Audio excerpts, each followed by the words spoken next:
everyone, good evening. So, actually first time ko to ginawa itong video na to kasi gusto kong gumawa ng home remedies para sa ubo at saka sipon, lalo na ngayon. So, kailangan na kailangan natin yung gamot. Sa mga walang pambili, nasa bahay nyo lang po yung kakailanganin nyo. So, simple lang po yung gagawin natin. Papakulo lang po tayo ng gatas, isang basong gatas, tapos limang piraso ng bawang, tapos turmeric, turmeric powder or yung fresh po. Pag fresh po, dudurugin muna natin or hiwain na maliliit. Tapos, saka ihahalo sa gatas. So, panoorin niyo po ang aking video para may matutunan kayo. Ginawa ko po itong video na to para makatulong po sa lahat. Kasi every time na nagkakaroon ako ng ubo at saka sipon, ito po ang ginagawa ko. So, napakamabisang lunas po niya. Hindi na natin kailangan ng gamot, guys.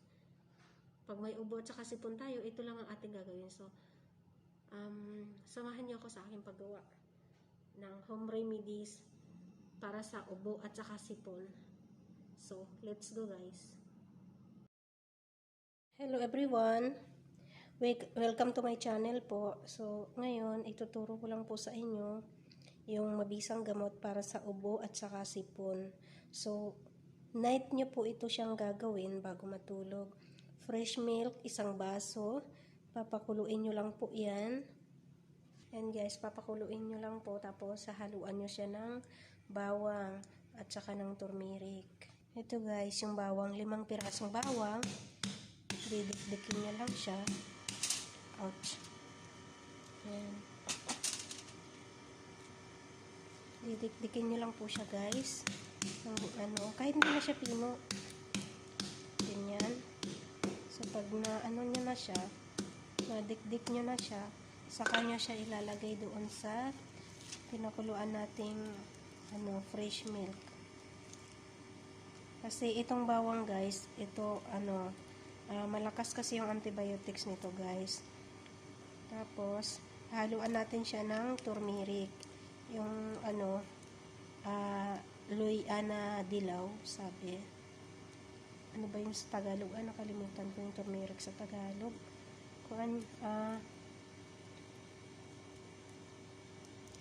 Kasi sa yan sa anong tawag dyan? Dulaw kasi yung tawag nila sa Bisaya, yun eh. Dulaw. Medyo nakakalimutan ko na yung Tagalog niya. Basta yun na yung turmeric guys. Turmeric, okay?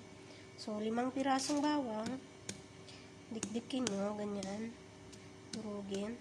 Tapos, saka nyo ilalagay dun sa kumukulong fresh milk. So, papakuluin natin siya ng mga 10 minutes. Mga 10 minutes.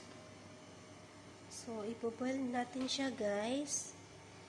Ayan, ipoboil natin siya ng mga 5 to 10 minutes para masyado siyang yung lasang bawang niya. Kasi malakas kasi sa antibiotics itong bawang. Kaya, pag nainom nyo to guys, every night, pero actually, isang beses mo lang naman ito mainom sa gabi bago ka matulog. So, very powerful siya guys. Sinasabi ko sa inyo, makakatulong po ito sa paggamot ng inyong mga ubo at saka sipon, lalo na ngayon, virus. So, kailangan nyo ito guys. Believe me, trust me. Trust me, not trust. Trust me guys. 100% mawawala yung ubo at saka sipon ninyo bago matulog. Yan. Kasi yan po yung ginawa ko nung time na medyo napapansin ko na nagkakaroon ako ng sipon. Tapos yung parang uubuhin ako kasi masakit lalamunan ko. So, yung mga kalamansi, wala namang actually maitutulong yan sa inyo guys. So, itong video na to, ginawa ko ito para makatulong din sa inyo. Kasi kung ano yung ginawa ko dito sa video na to, ito rin yung ginagawa ko pag nagkakasakit ako, nafe-feel ko na parang sisipunin at saka uubuhin ako. So, yan guys. Po siya.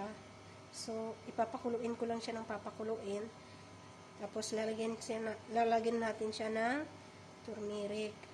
Yan, guys. Mga 1 spoon ng turmeric para, kasi yung turmeric at saka bawang, anong tawag dyan?